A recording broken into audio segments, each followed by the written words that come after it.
যে অনেকেই জানতে চেয়েছেন যে তাদের বউ পরিজন বাবা মাকে রেখে কীভাবে থাকবেন। আমি বলবো যেখানেই থাকবেন মুসলিমদের সাথে থাকার চেষ্টা করবেন। আপনি যে এনভায়রনমেন্ট থেকে এসেছেন ঠিক তাদের সাথে থাকার চেষ্টা করবেন। অনেকটা ঘাটতি ফিল আপ হয়ে যাবে, কারণ এখানেও আপনার বাঙালি ভাইদেরকে পাবেন হাসি খুশি থাকার জন্য।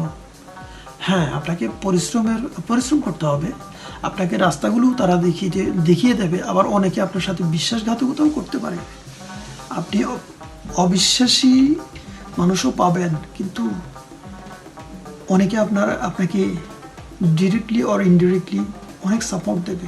টাকা দিতে হয়তো অনেকে পারবে না, কিন্তু এমন কিছু বুদ্ধি পরামর্শ দেবে আপনাকে, আপনার যা কল্যাণকর হবে।